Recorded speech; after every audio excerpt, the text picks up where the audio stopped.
വീണ്ടും എല്ലാവർക്കും നമ്മുടെ നെക്സ്റ്റ് സെഷനിലേക്ക് സ്വാഗതം. നമ്മുടെ ISCയുടെ ക്വസ്റ്റ്യൻ ഡിസ്കഷൻ നമ്മൾ നടന്നുകൊണ്ടിരിക്കുകയാണ്. ISCയുടെ MCQ ക്വസ്റ്റ്യൻസ് ഓർക്കുക, ഇത് ISCക്കാർക്ക് മാത്രമല്ല CBSEക്കാർക്കും ISCക്കാർക്കും എൻട്രൻസ് എഴുതുന്ന എല്ലാ കുട്ടികൾക്കും പ്രയോജനപ്രദമാണ്. അതുകൊണ്ട് ആർക്കും കാണാം, നീറ്റിന് എഴുതുന്ന കുട്ടികൾക്കും ഇത് വളരെ പ്രയോജനം ചെയ്യുന്ന ക്വസ്റ്റ്യൻസ് ആണ്. CBSE കുട്ടികൾക്കും ISCകൾക്കും കുട്ടികൾക്കും എൻട്രൻസ് എഴുതുന്ന സമയത്ത് പ്രയോജനം ചെയ്യും. ശരി, നമ്മൾ കഴിഞ്ഞ ദിവസം എനിക്ക് തോന്നുന്നു 15th ക്വസ്റ്റ്യൻ വരെയാണ് നമ്മൾ എടുത്തു നിർത്തിയത്. ഇന്ന് നമ്മൾ 16th ക്വസ്റ്റ്യനകത്തേക്ക് കിടക്കുന്നു. Yes, next question. ആ 16th ക്വസ്റ്റ്യൻ നോക്കുക. ഇതൊക്കെ വെറും സിമ്പിൾ ക്വസ്റ്റ്യൻ.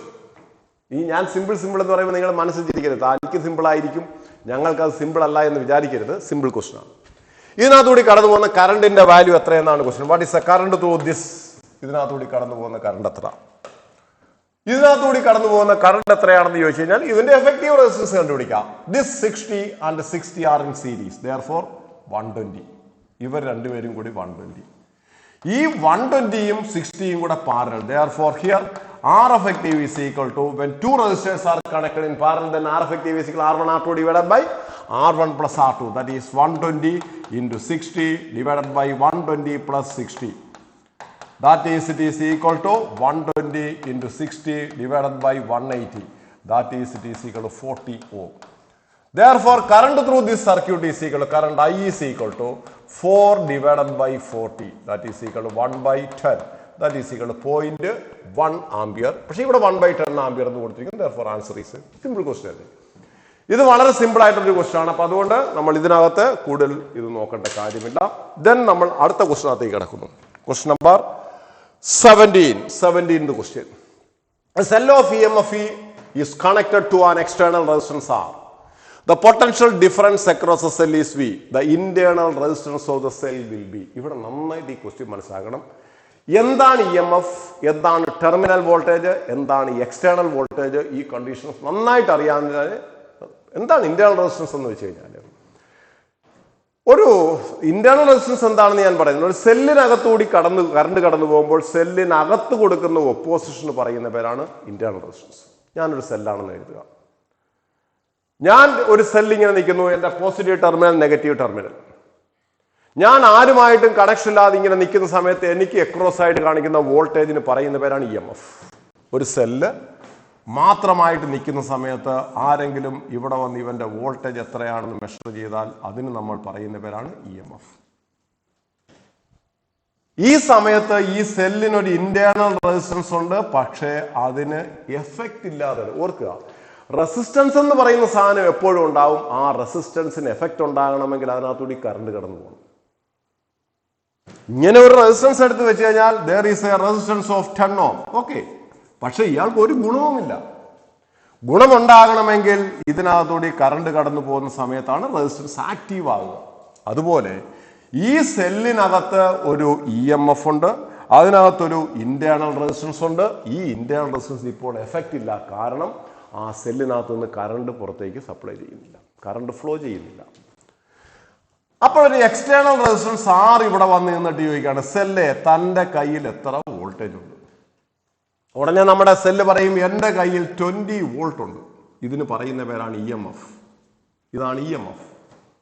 അപ്പൊ റെസിസ്റ്റൻസ് ചോദിക്കും, തനിക്ക് ആരും ഇല്ലല്ലോ എന്ന് വെച്ച് കഴിഞ്ഞാൽ ബന്ധുക്കളാണ് എന്ന് വെച്ചാൽ ഇന്റേണൽ റെസിസ്റ്റൻസ് ഉള്ള വിവരം സെല്ലിന് അറിയത്തില്ല, കാരണം ഇവന് ഇനാക്റ്റീവ് ആയിട്ട് കിടക്കുകയാണ്. നമ്മുടെ ഇന്റേണൽ റെസിസ്റ്റൻസ് ഇനാക്റ്റീവ് ആയിട്ട് കിടക്കുകയാണ്. ഇയാൾക്ക് അറിയില്ല, അങ്ങനെ ഒരാളുള്ള വിവരം അറിയില്ല. അപ്പോൾ ഇയാൾ ചോദിക്കും, തനിക്ക് ആരുമില്ല, തൻ്റെ കംപ്ലീറ്റ് വോൾട്ടേജും എനിക്ക് തരുമോ? തരാം. സെല്ല് പറയും, എനിക്ക് ആരുമില്ല, തരാം. അങ്ങനെ ഇയാൾക്ക് കൊടുക്കുന്നതിന് വേണ്ടി ഈ സെല്ലിനെ എടുത്ത് നമ്മൾ കണക്ട് ചെയ്യുന്ന ഈ സെയിം ഇൻസ്റ്റന്റിൽ ഇവിടുത്തെ വോൾട്ടേജ് ഒരു 18 ആയിട്ട് മാറും. ഇയാൾക്ക് 18 വോൾട്ടേജ് കിട്ടും. ഉടനെ നമ്മുടെ റെസിസ്റ്റൻസ് ചോദിക്കും, താൻ പറഞ്ഞതല്ലേ തൻ്റെ കയ്യിൽ 20 വോൾട്ടേജ് ഉണ്ടെന്ന്.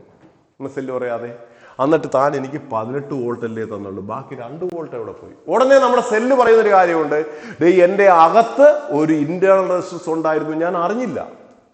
ഞാൻ അങ്ങനെ നിനക്ക് എല്ലാ വോൾട്ടേജും തരാമെന്നും പറഞ്ഞെടുത്ത് കണക്ട് ചെയ്തപ്പോഴാണ് കറണ്ട് ഫ്ലോ ചെയ്ത് തുടങ്ങി. കറണ്ട് ഫ്ലോ ചെയ്ത് തുടങ്ങിയപ്പോൾ ഇന്റേണൽ റെസിസ്റ്റൻസ് എഫക്റ്റീവായി. അവൻ പറയും, തൻ്റെ കയ്യിലുള്ള വോൾട്ടേജ് കംപ്ലീറ്റ് എക്സ്റ്റേണൽ റെസിസ്റ്റൻസ് കൊടുക്കാൻ പറ്റത്തില്ല, എനിക്ക് കുറച്ച് വോൾട്ടേജ് തരണം. അങ്ങനെ അവൻ ഒരു 2 വോൾട്ട് പിടിച്ചു മേടിച്ചു. അതുകൊണ്ട് എനിക്ക് നിനക്ക് തരാൻ പറ്റുന്നത് 18 വോൾട്ടേ തരാൻ പറ്റും. അപ്പൊ സെല്ല് കൊടുക്കാമെന്ന് പറഞ്ഞ എത്രയാണ്? 20. കൊടുക്കുന്നത് എത്രയാണ്? 18. എന്തുകൊണ്ടാ? 2 വോൾട്ട് ഇന്റേണൽ റെസിസ്റ്റൻസ് പിടിച്ചു മേടിച്ചു. ഇവിടെ നമ്മൾ ഓർക്കേണ്ടുന്ന കാര്യം EMF of the cell is equal to E. Terminal voltage, അതായത് ഈ കണക്ഷൻ കൊടുത്തപ്പോൾ ഇപ്പോൾ കാണിക്കുന്ന ഈ 18 പറയുന്ന പേരാണ് terminal voltage, which is equal to E minus IR. Cell പിടിച്ചു മേടിച്ചതിന് ഇന്റേണൽ റെസിസ്റ്റൻസ് പിടിച്ചു മേടിച്ചതിന് ശേഷം ബാക്കിയുള്ളതാണ് ഇവൻ കൊടുക്കുന്ന ടെർമിനൽ വോൾട്ടേജ്. ഇവന് കിട്ടുന്ന വോൾട്ടേജ് എത്രയാണ്? അതിന് പറയുന്ന പേരാണ് എക്സ്റ്റേണൽ വോൾട്ടേജ്. ഇത് terminal voltage, external voltage is equal to IR. ഇത്രയും പോയിന്റുകൾ അറിയാം. ഇവിടെ ആക്ച്വലി ഈ വോൾട്ടേജ് E മൈനസ് IR തന്നെയാണ് I ഇൻറ്റു ക്യാപിറ്റൽ R. അതെങ്ങനെ സാർ? ഇവൻ കൊടുക്കുന്നല്ലേ ഇവന് കിട്ടൂ. ഇവൻ കൊടുത്തത് എത്രയാണ്? 18. അതിനെയാണ് ടെർമ്. ഇവന് കിട്ടിയത് എത്രയാണ്? 80. That is IR is equal to E minus IR. ഇതിനകത്തുനിന്ന് സോൾവ് ചെയ്യുമ്പോൾ കിട്ടുന്നതാണ് current I is equal to E divided by R plus R. അപ്പൊ ഞാൻ നിങ്ങളുടെ ചോദിക്കാം, what is terminal voltage? E minus IR. ഉടനെ വേറൊരാൾ പറയും ഇല്ല സാർ IR. ഓക്കെ, ശരി. ഉടനെ വേറൊരാൾ പറയും സാർ അല്ല sir, E divided by R plus R into R. എന്താ സംഭവം? ഈ ഐയുടെ വാല്യൂ ഇവിടെ എടുത്ത് സബ്സ്റ്റിറ്റ്യൂട്ട് ചെയ്തപ്പോൾ കിട്ടിയതാണ് ഇത്. അപ്പൊ what is the equations four terminal voltage? ഒന്നുകിൽ E മൈനസ് IR അല്ലെങ്കിൽ I ഇൻറ്റു ക്യാപിറ്റൽ R. ഈ കേസിലാണ് I ഇൻറ്റു ക്യാപിറ്റൽ R. ഒന്നിൽ കൂടുതൽ റെസിസ്റ്റൻസ് ഉണ്ടെങ്കിൽ ഇത് പറയാൻ പറ്റില്ല. അപ്പൊ ടെർമിനൽ വോൾട്ടേജ് ഈസ് ഈക്വൽ ഒന്നുകിൽ E മൈനസ് IR അല്ലെങ്കിൽ I ഇൻറ്റു ക്യാപിറ്റൽ R അല്ലെങ്കിൽ E divided by R plus R into R. ഇത് പഠിച്ചു വെച്ചാൽ പൊട്ടൻഷ്യോമീറ്ററിനകത്ത് ഇത് വളരെ ഇമ്പോർട്ടൻ്റ് ആണ്. Internal resistance of a cell കണ്ടുപിടിക്കുന്ന ഈ കണ്ടീഷൻ വെച്ചാണ്. How will you find out the internal resistance of a cell? By using potentiometer. അതിനകത്ത് ഈ പ്രിൻസിപ്പിൾ ആണ് നമ്മൾ ഉപയോഗിക്കുക. പോട്ടെ, അത് അവിടെ വരുന്നെങ്കിൽ പറയാം. എന്തായാലും ടെർമിനൽ വോൾട്ടേജിന് ഞാൻ 3 ഇക്വേഷൻ ഇവിടെ എഴുതി. ആ 3 ഇക്വേഷൻ ഓർക്കുക. ഒന്നുകിൽ E മൈനസ് IR അല്ലെങ്കിൽ I ഇൻറ്റു ക്യാപിറ്റൽ R അല്ലെങ്കിൽ E divided by R plus R into R is equal to terminal voltage. ഇതാണ് നമുക്ക് വേണ്ടുന്നത്. ഇവിടെ നിന്ന് ക്രോസ് മൾട്ടിപ്ലിക്കേഷൻ നടത്തൂ. ER is equal to VR plus V small r. ഇതിനെ ഇപ്പോൾ എടുക്കുമ്പോൾ that is R into E minus V is equal to VR. Therefore small r is equal to capital R into E minus V divided by V. This is the equation for terminal. Sorry, internal resistance. Therefore answer is B. E minus V into R divided by capital V. Clear ആയല്ലോ? സംശയമൊന്നുമില്ല എന്ന് വിശ്വസിക്കുന്നു. സംശയം ഉണ്ടെങ്കിൽ വീണ്ടും rewind ചെയ്ത് കാണുക. നിങ്ങൾക്ക് സംശയമുണ്ടോ ഇല്ലയോ എന്ന് എനിക്ക് അസസ് ചെയ്യാൻ പറ്റുന്നില്ല. മനസ്സിലാക്കിയെന്ന് വിശ്വസിക്കുന്നു. Okay, then question number 18. Next question 18. ഇതൊക്കെ വെറും സിമ്പിൾ. ഇതൊന്നും നമ്മൾ ഒത്തിരി സമയം കണ്ട. അഡിഷൻ സബ്ട്രാക്ഷൻ അറിയാവുന്ന ആർക്കും ചെയ്യാവുന്ന ക്വസ്റ്റ്യൻ ആണിത്. അഡിഷൻ സബ്ട്രാക്ഷൻ അറിയാവുന്ന ആർക്കും ചെയ്യാവുന്ന ക്വസ്റ്റ്യൻ ആണിത്. നോക്കുക, ഇത് ഞാനൊന്ന് ഇച്ചിരി ഇത് ചെയ്ത് വയ്ക്കുന്നു.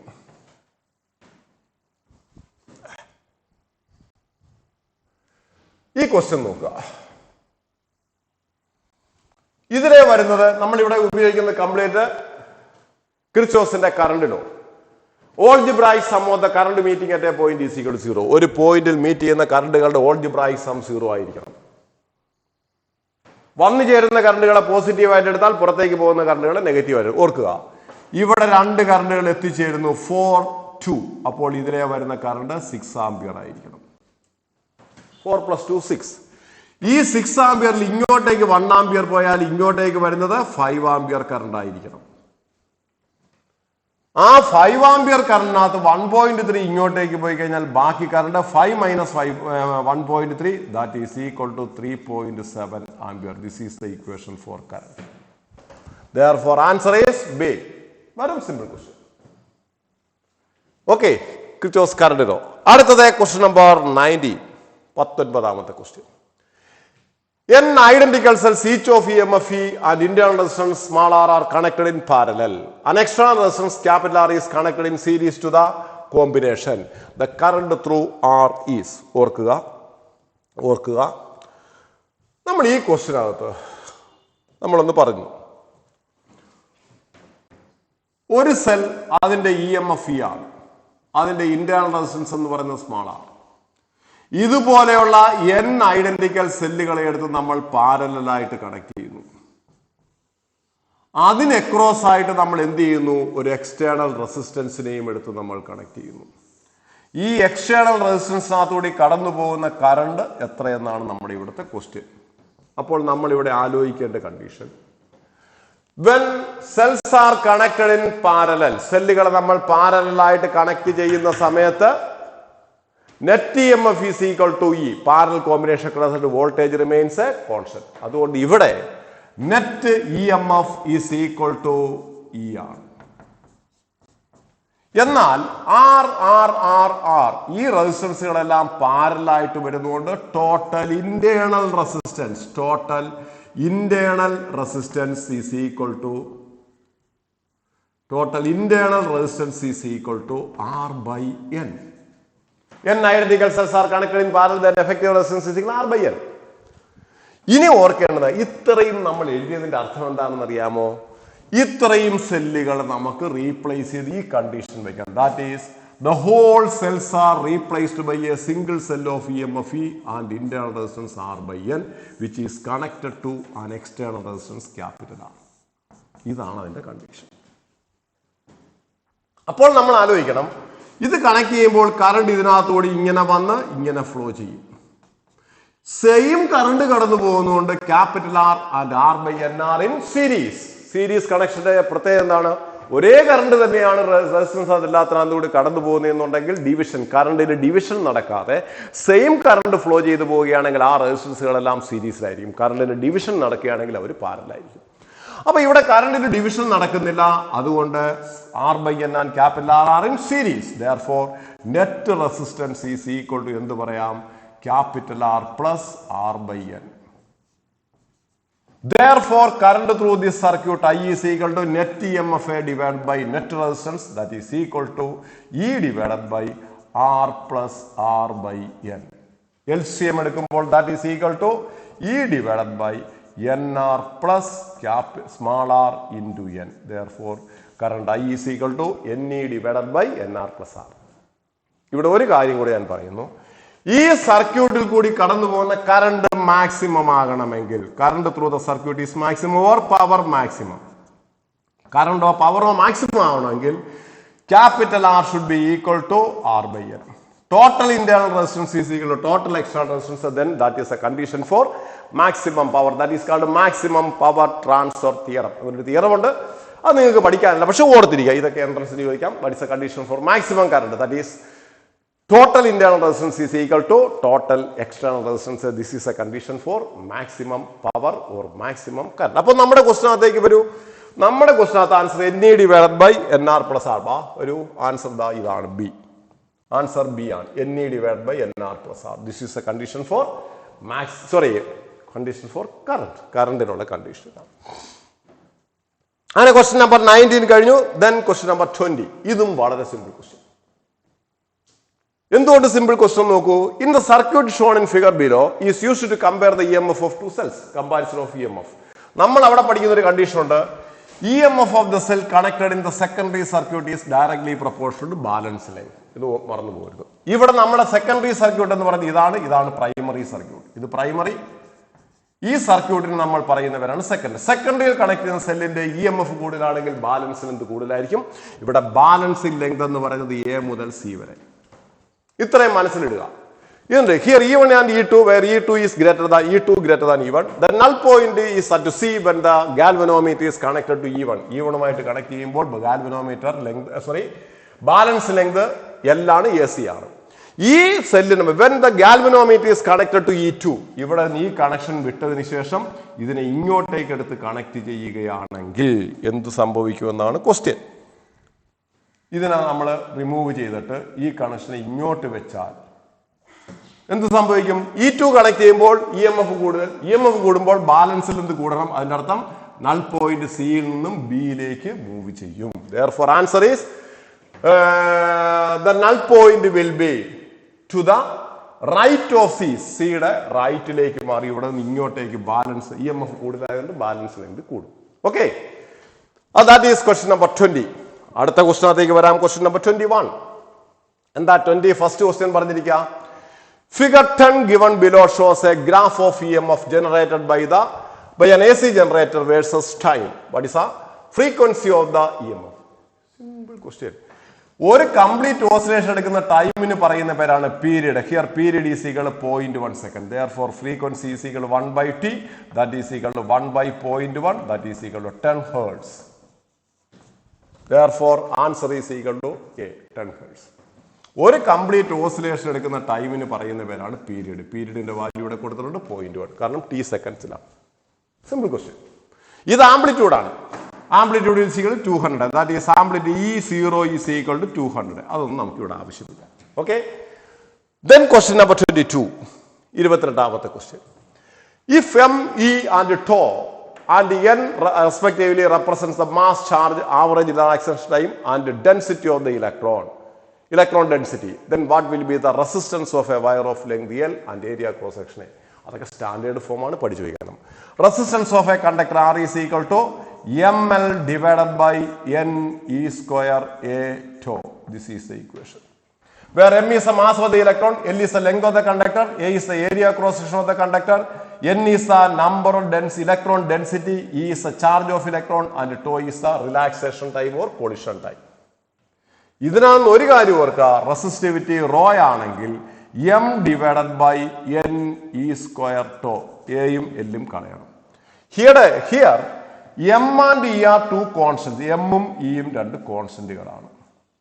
ബാക്കി 4 പേരെയും റെസിസ്റ്റൻസ് ഡിപ്പെൻഡ് ചെയ്യും. Resistance directly proportional to L, resistance is inversely proportional to area, next nature, അടുത്തത് ടെമ്പറേച്ചർ. 4 പേരെ റെസിസ്റ്റൻസ് ഡിപ്പെൻഡ് ചെയ്യും. എന്നാൽ റെസിസ്റ്റിവിറ്റിക്കകത്ത് M ഉം E യും ഒഴിച്ചു കഴിഞ്ഞാൽ 2 പേര് മാത്രം, that is nature and temperature. അപ്പൊ ചോദിക്കും സാർ ഇത് ടെമ്പറേച്ചർ ആണോ? അല്ല, ടെമ്പറേച്ചർ അല്ല, ടോ ആണ്. Tau collision time. 2 electron move ചെയ്യുമ്പോൾ 2 ആറ്റങ്ങൾ ഒരു ആറ്റത്തിൽ ഇടിച്ചതിന് ശേഷം അടുത്ത ആറ്റത്തിൽ ചെന്ന് ഇടിക്കാൻ എടുക്കുന്ന ടൈമിന് പറയുന്ന പേരാണ് കൊളിഷൻ ടൈം. ടെമ്പറേച്ചർ കൂടുമ്പോൾ സ്പീഡ് കൂടും. When the temperature of the conductor increases, speed of the electron increases, therefore tau decreases. Tau decrease ചെയ്യുമ്പോൾ റെസിസ്റ്റൻസും റെസിസ്റ്റിവിറ്റിയും മാറും. അതുകൊണ്ടാണ് ടെമ്പറേച്ചറിനെ ഡിപ്പെൻഡ് ചെയ്യുക എന്ന് പറയുന്നത്. ഓക്കെ. ക്വസ്റ്റ്യൻ നമ്പർ 22 കഴിഞ്ഞു. Then question number 23. The drift velocity of a current carrying conductor is V. What will be the drift velocity if the current flowing through the wire is doubled? ഇവിടെ കറണ്ടുമായി related ആണ്, അതുകൊണ്ട് drift വെലോസിറ്റിക്കുള്ള equation current I is equal to NAVE എന്ന് പറയുക. Therefore drift velocity V is equal to I by NAE. That is, it is directly proportional to I. Therefore current increases to 2 times, drift velocity is also increased by double. ഇനി ഈ question അത് പലതും ഓർക്കേണ്ട കാര്യം. When 2 conductors are connected in series, so ചോദിച്ചിട്ട് what is ആ ratio between the drift velocity in the first and second conductor എന്ന് ചോദിച്ചാൽ അവിടെയും എടുക്കേണ്ടുന്നത് കറണ്ട് സെയിം ആയതുകൊണ്ട് ഈ ഇക്വേഷൻ വെച്ച് വേണം കാൽക്കുലേഷൻസ് നടത്താൻ.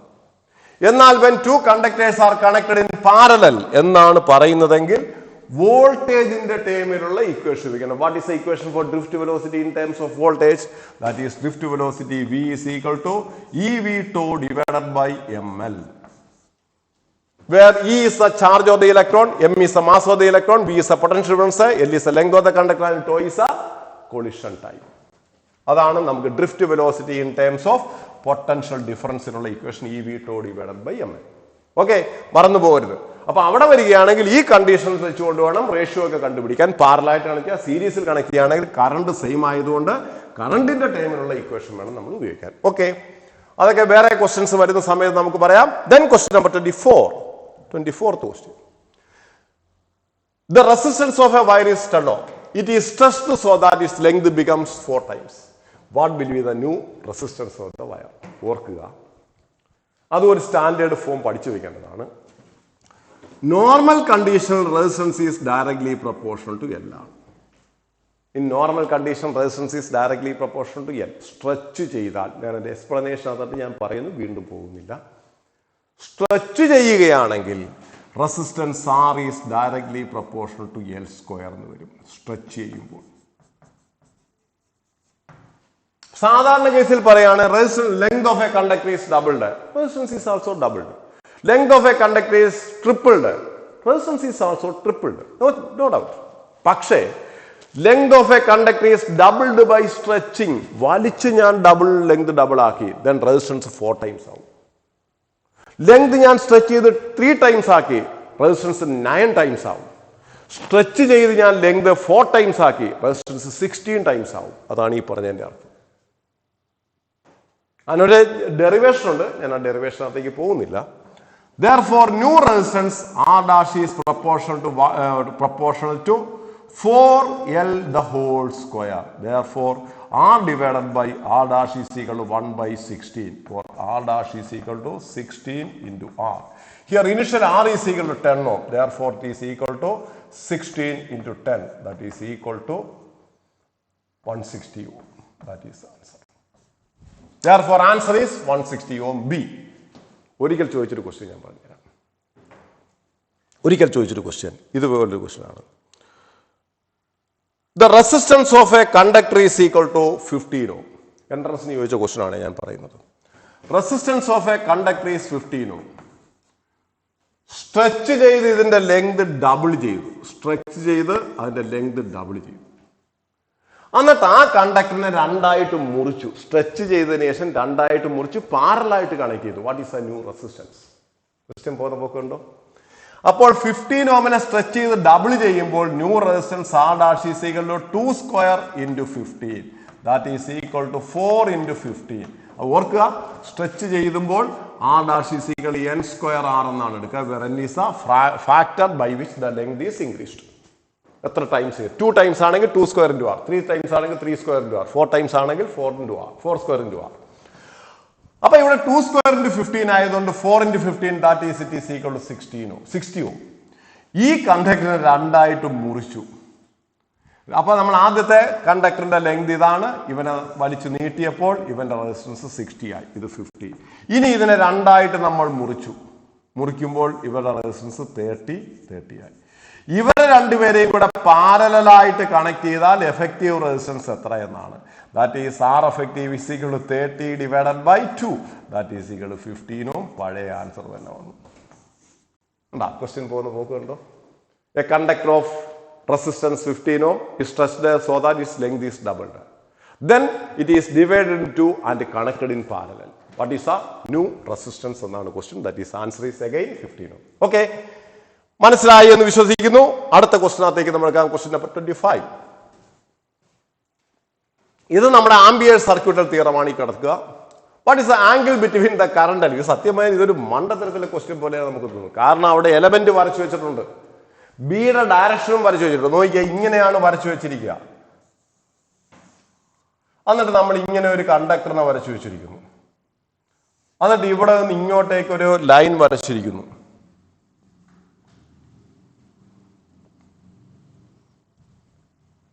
ഇവിടെ നിന്ന് ഇങ്ങോട്ടേക്ക് ഒരു ലൈൻ വരച്ചിരിക്കുന്നു.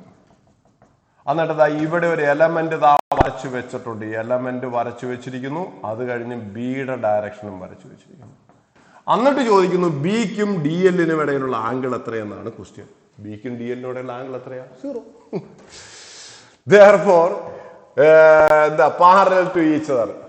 കണ്ടു കഴിഞ്ഞാൽ തന്നെ ഇവിടെ ശരിക്കും ആ ഫിഗറിനകത്ത് ഡി എൽ എന്ന് പറയുന്ന ഡി എല്ലും വരച്ചു വെച്ചിട്ടുണ്ട്, ബിയും വരച്ചു വെച്ചിട്ടുണ്ട്. രണ്ടും വരച്ചു വെച്ചിരിക്കുന്നു. എന്നിട്ട് ബി എൽ ഇങ്ങനെ, ഡി എൽ ഇങ്ങനെ. എന്നിട്ട് ഇവർ തമ്മിൽ പാരലാണോ പെർപെൻഡിക്കുലർ ആണോ എന്ന് വെച്ചാൽ പാരൽ എന്നൊന്നും സംശയം വല്ലതും ഉണ്ടോ? ആൻസർ ഈസ് ഈക്വൽ ടു അറിയാമല്ലോ. Integral over the closed path B dot d l is equal to μ0 times total current enclosed by the path. This is called Ampere's circuital theorem. ഓർക്കുക, ഈ ആംബിയേഴ്സ് സർക്യൂട്ട് തിയറം നിങ്ങളുടെ എളുപ്പത്തിന് വേണ്ടിയിട്ടാണ് പഠിപ്പിക്കുക. Amperes circuit theorem എല്ലാ കണ്ടീഷൻസിനകത്തും apply ചെയ്യാൻ പറ്റില്ല. ഏത് കണ്ടീഷനിലും അപ്ലൈ ചെയ്യാൻ പറ്റുന്ന തിയറമാണ് ബയോട്ട് സവേഴ്സ് ലോ. എവിടെയും അപ്ലൈ ചെയ്യാം, പക്ഷെ നമ്മളത് ചെയ്യുന്നില്ല എന്ന് മാത്രം. ഓക്കെ, ശരി. അപ്പോൾ നമ്മൾ ഇന്നത്തെ സെഷൻ നമ്മളിവിടെ നിർത്തുകയാണ്. നമുക്ക് 25th ക്വസ്റ്റ്യനായി. ഇനി ഇപ്പോൾ എനിക്കൊന്ന് 3 ക്ലാസ്സായി. 3 ക്ലാസ് കൊണ്ട് 25th ക്വസ്റ്റ്യൻ. അപ്പോൾ അടുത്ത 3 ക്ലാസ് ചിലപ്പോൾ 3 or 4 ക്ലാസ് കൊണ്ട് നമുക്ക് ഇത് തീർക്കാൻ പറ്റും. മറ്റേ നമുക്ക് CBSEക്ക് 11 ക്ലാസ്സാണ് നമ്മൾ എടുത്തിരുന്നത്. ഇവിടെ അത്രയും ക്ലാസ് വേണ്ടി വരുമെന്ന് തോന്നുന്നില്ല. ഓക്കെ, നിങ്ങൾ ഷെയർ ചെയ്യുക, ലൈക്ക് ചെയ്യുക, സബ്സ്ക്രൈബ് ചെയ്യുക. Okay, by.